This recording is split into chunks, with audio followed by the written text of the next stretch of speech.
Es primera de Samuel, hermano.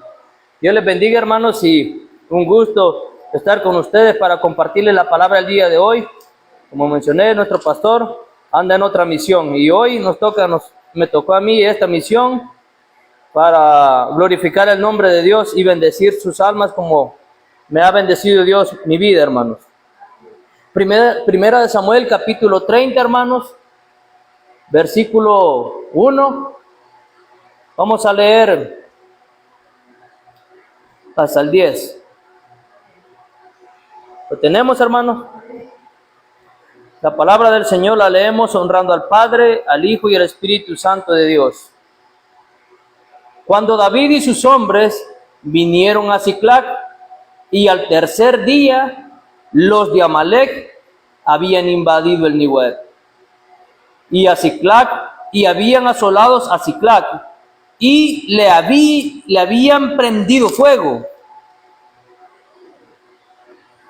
y se habían llevado cautivas a las mujeres, a todos los que estaban allí, desde el menor hasta el mayor.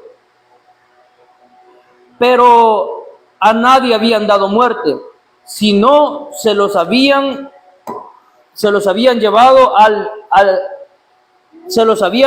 seguir su camino.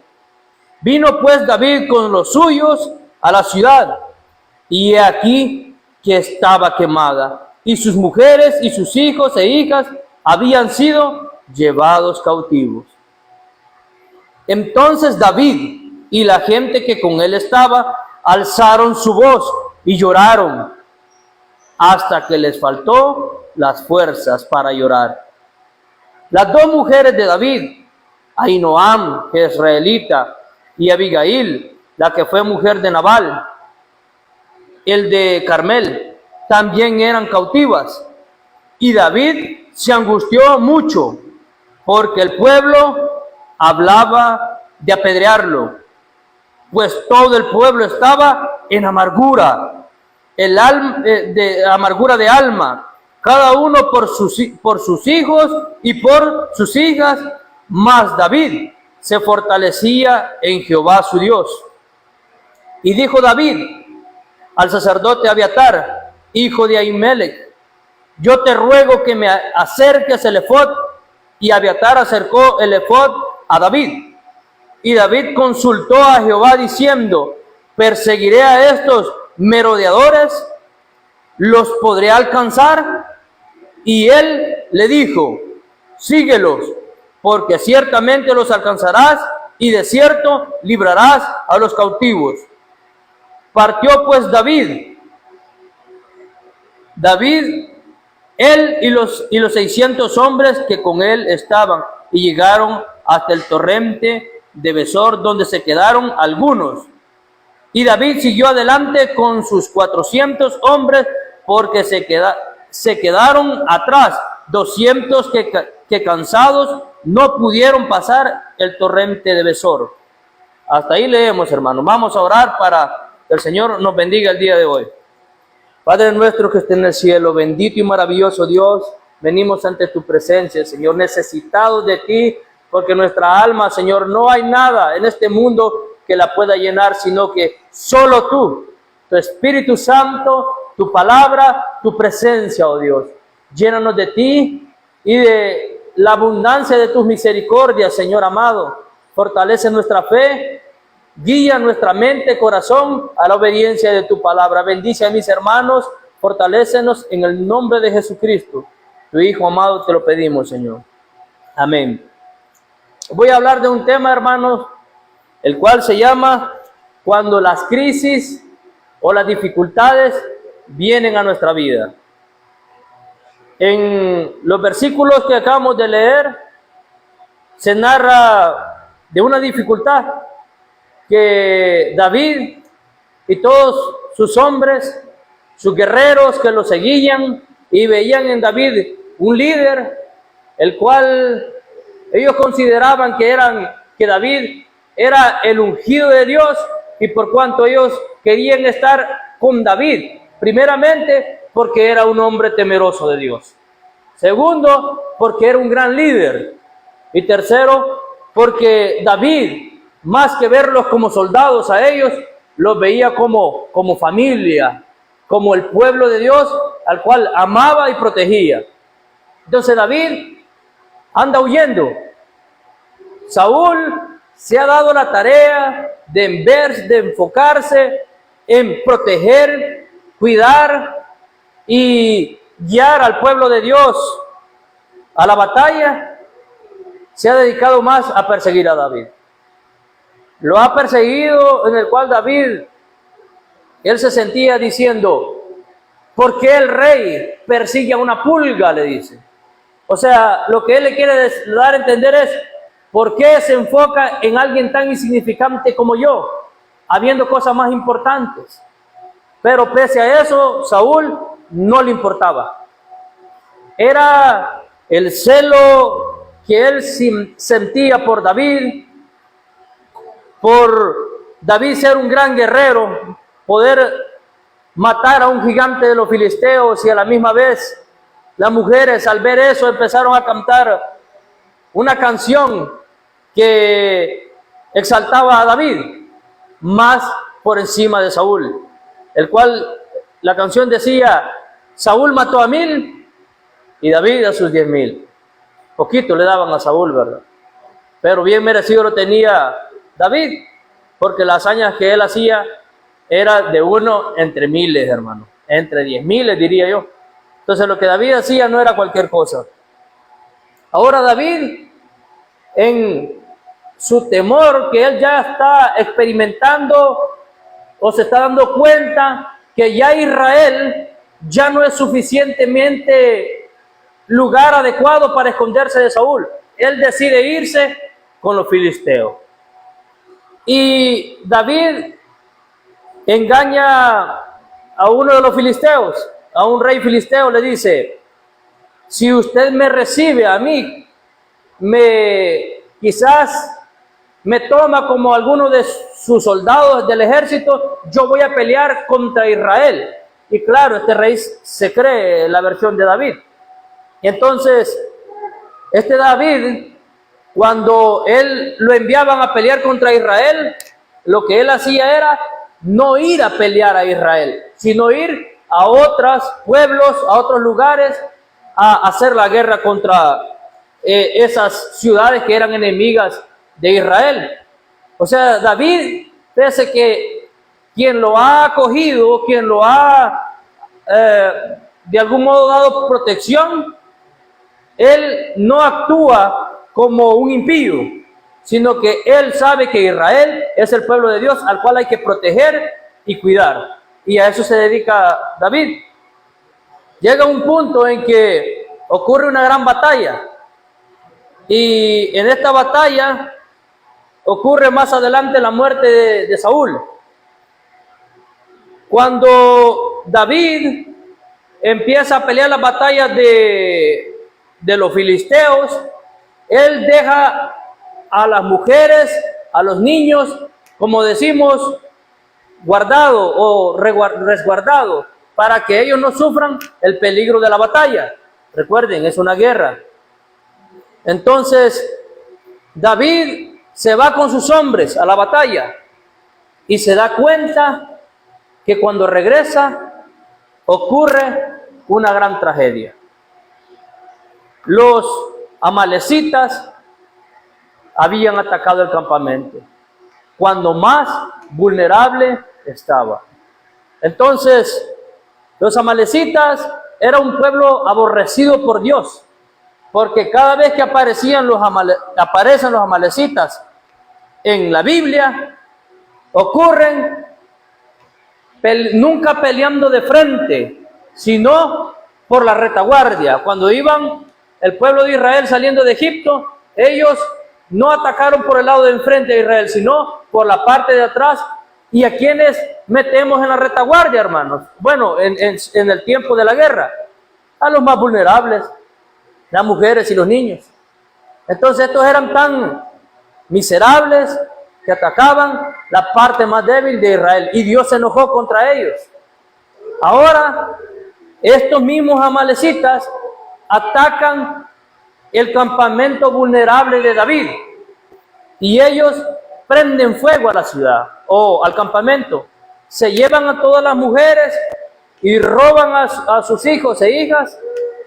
Y cuando regresa David de la batalla, se da cuenta de esta tragedia. Y esto nos debe de hacer recordar, como un paréntesis, hermano, que nosotros también nos vienen dificultades a la vida. Que nosotros nos pueden venir dificultades cuando menos lo esperamos. La Escritura es clara en Santiago de que nuestra fe debe de ser probada como a oro. ¿Y a dónde meten el oro, hermano? Bueno, pienses en tiempo antiguo, para purificarlo de las impurezas, al fuego. Entonces, nuestra fe, nuestra confianza en Dios debe de ser probada. Asimismo dice el apóstol Pedro de que, creo que es en su primera carta, que no nos sorprendamos del fuego de la prueba, porque las pruebas que nos vienen a nosotros también, otros hermanos alrededor del mundo las sufren, tal vez de otro modo, pero las sufren. Entonces, como primer punto, nuestra fe debe ser probada. Dios en su infinita misericordia permite que por un tiempo las cosas vayan bien, pero por un otro tiempo vienen las pruebas, las dificultades a nuestra vida. Y en la enseñanza del día de hoy quiero enseñar dos cosas: la actitud incorrecta ante las pruebas y la actitud adecuada ante las pruebas. El pueblo, como le digo, regresa el ejército o el batallón de David a este campamento, y la primera reacción de ellas es llorar, culpar, quejarse, y a un punto de renegar, si es posible, como lo hacen muchos quizás, hasta con Dios, y cuestionar a Dios, ¿por qué nos pasó esto? Como lo hicieron en algún momento Israel cuando van a pelear contra los filisteos, y como ellos andaban torcidos, fueron vencidos, y ellos cuestionan a Dios, ¿por qué Dios nos ha entregado a los filisteos? Mas no examinan su vida, si tal vez es algo que en su vida tengan que corregir, lo cual era así, eran idólatras, y Dios era un Dios muy celoso. Entonces, muchas veces las pruebas vienen, hermanos, a causa también de descuidos. Muchas veces no podemos culpar de todo a Satanás, o culpar de todo a la prueba de la fe. A veces las pruebas vienen por nuestros descuidos. En una ocasión, en los Estados Unidos, un hermano de la iglesia, como allá se congela y ahorita está congelado allá, uno allá, también creo que lo hacen acá, pero allá con mayor necesidad de echarle antifreeze al radiador, porque si le echa agua, como algunos le echan acá, se congela y el motor se recalienta, y motor nuevo, vehículo nuevo. Y este hermano, después de que su carro ya, como él echó agua, vino la helada y se descuidó, no le echó antifreeze, le tuvo que irse a endeudar con un carro nuevo.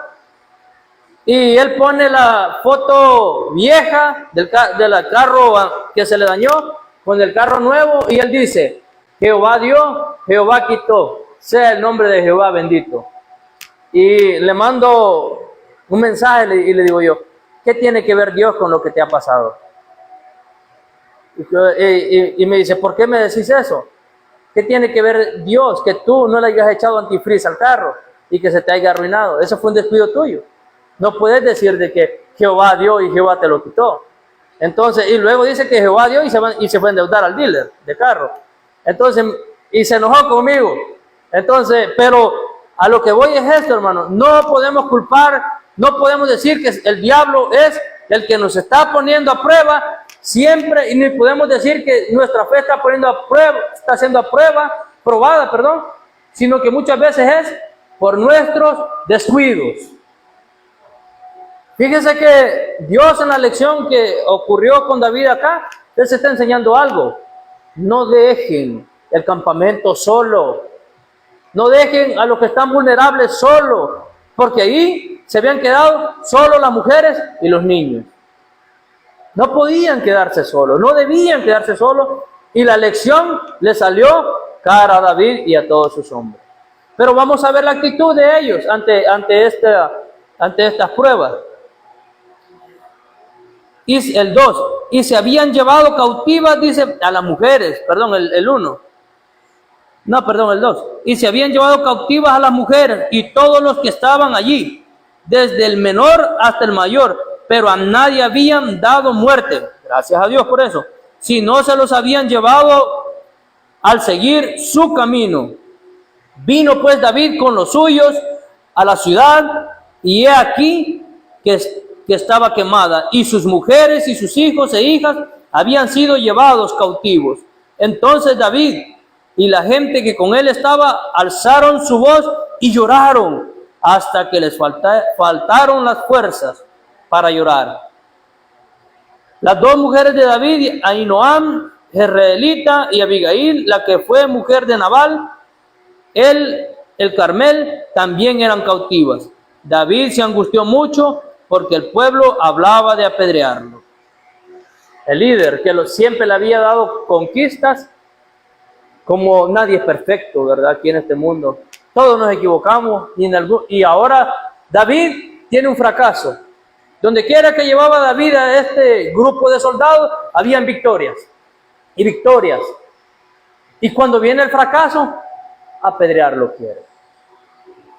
La actitud incorrecta, hermano, ante las pruebas, principalmente es buscar culpables.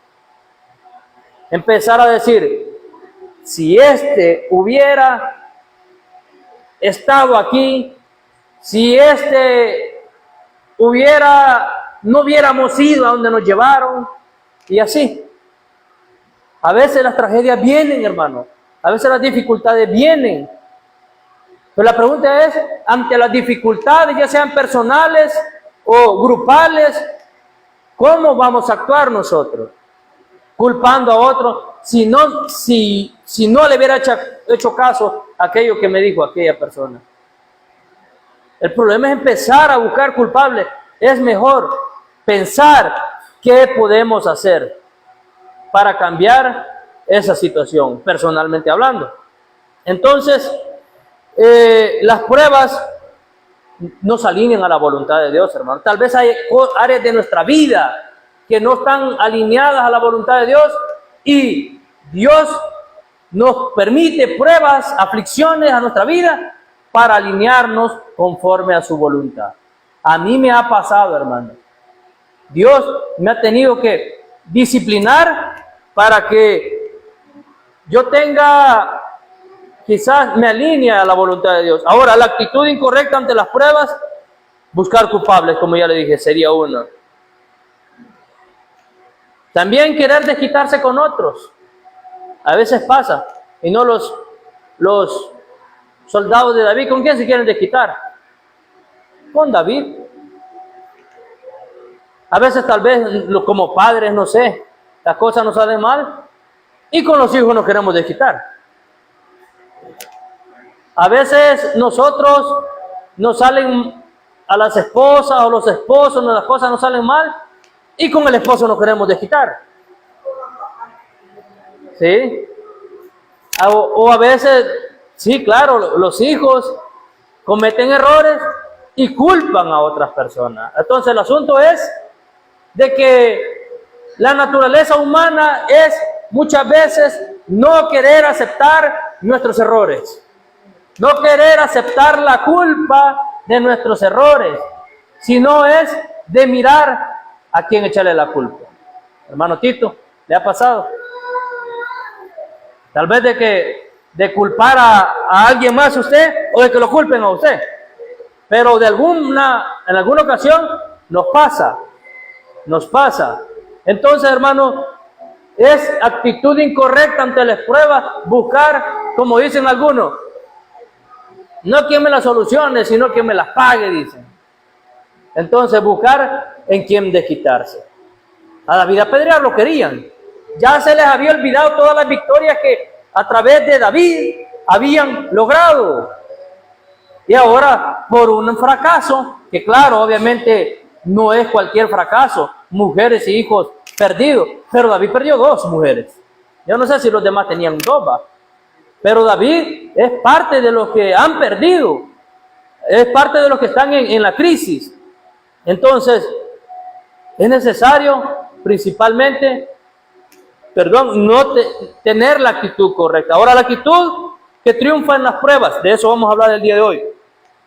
Primero, no empeorar las cosas, hermano.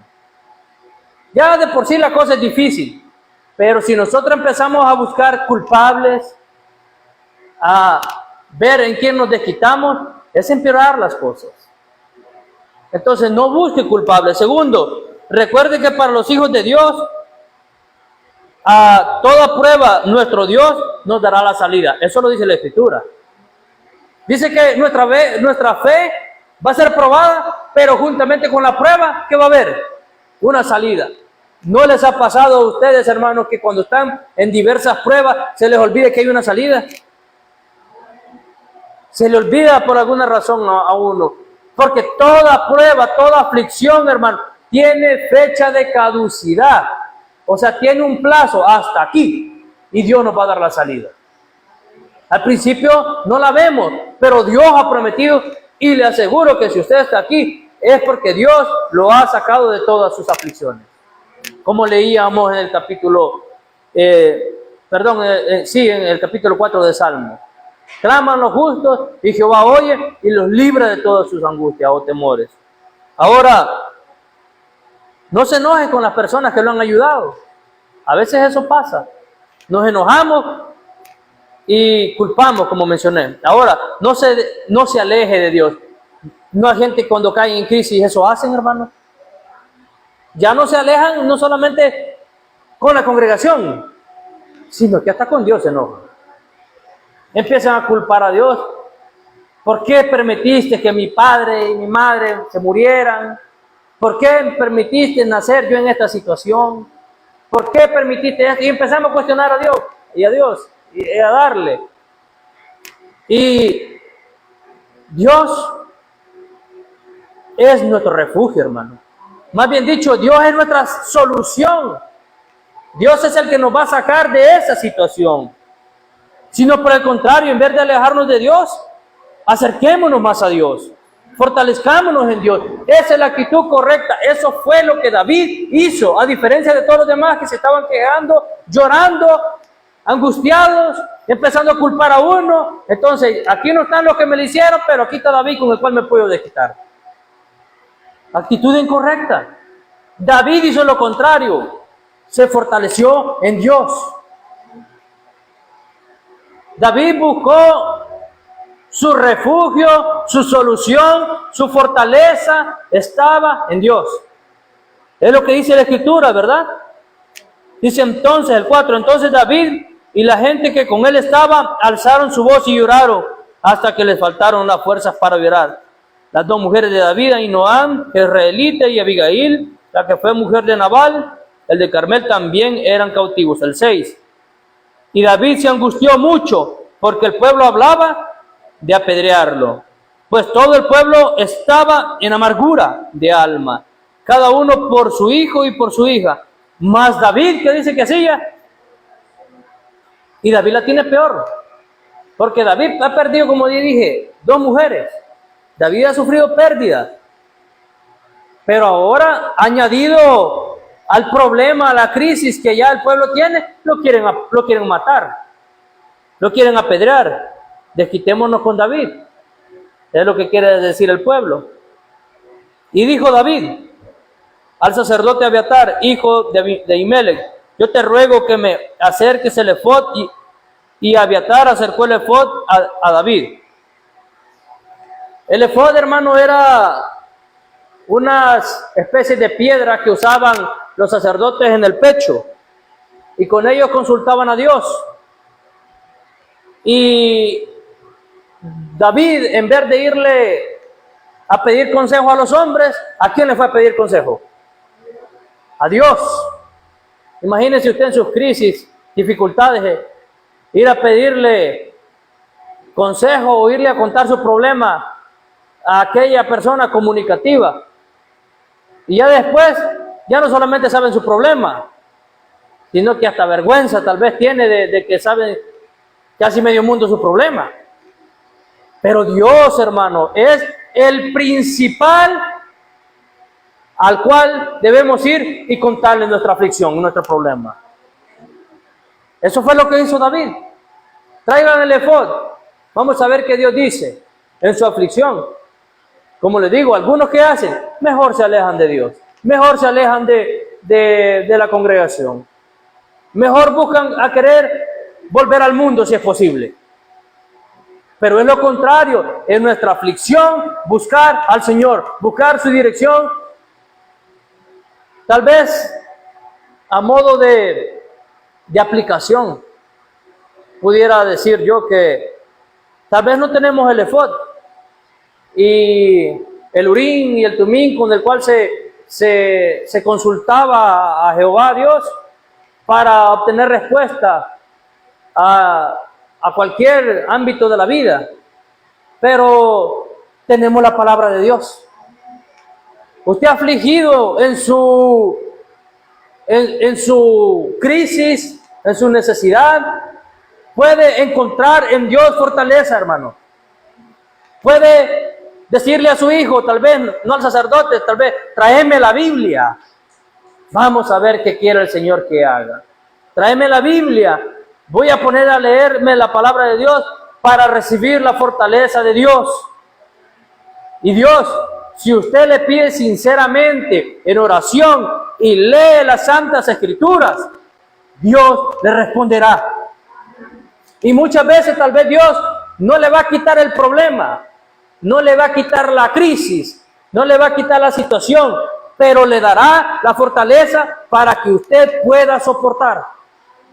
Y saldremos victoriosos con la ayuda de Dios. Fíjese que el cristiano puede tener muchas, por decirlo así, aparentes fracasos. Porque el cristiano nunca, escuche, nunca tendrá un definitivo fracaso. El enemigo puede atacar, pero de ahí Dios nos sacará, hermanos. El enemigo nos puede meter en situaciones que a nuestro ver en su momento es demasiado difícil para soportarlo. Pero el Dios al cual nosotros tenemos es el mismo Dios de David.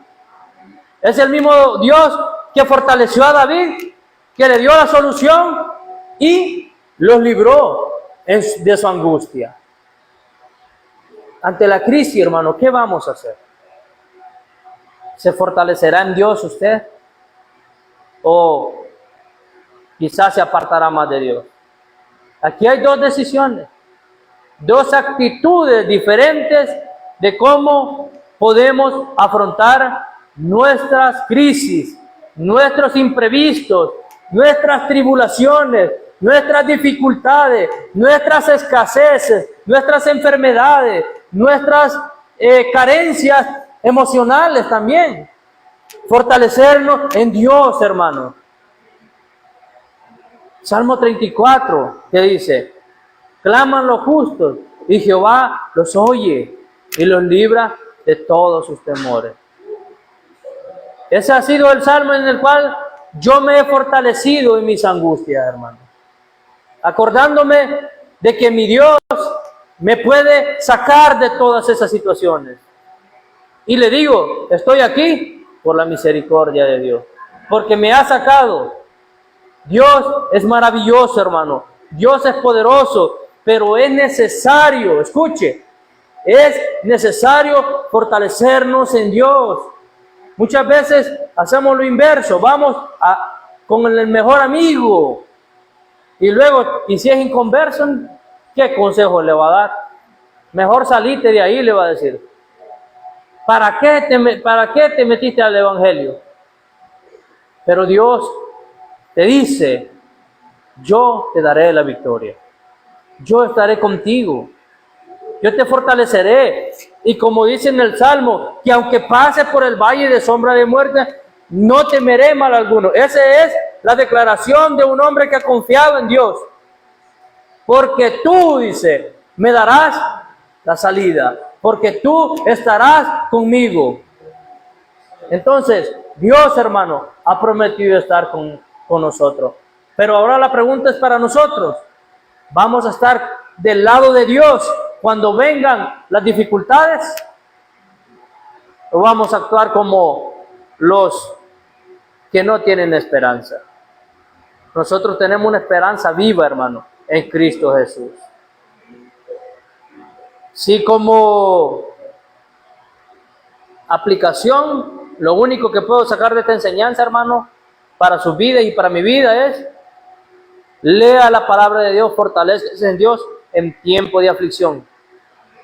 Y no busque la solución donde no está.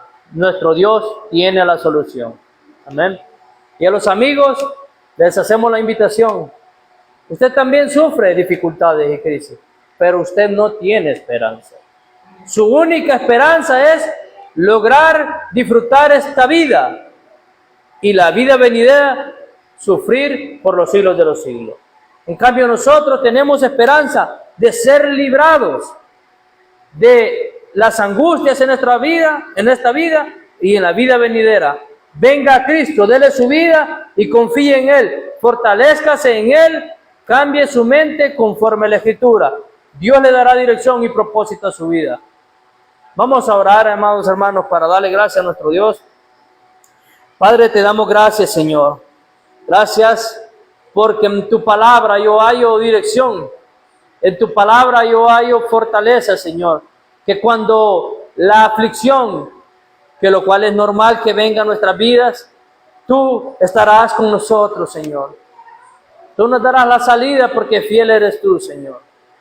Fortalece a mis hermanos y hermanas que están atravesando dificultades, Padre Santo.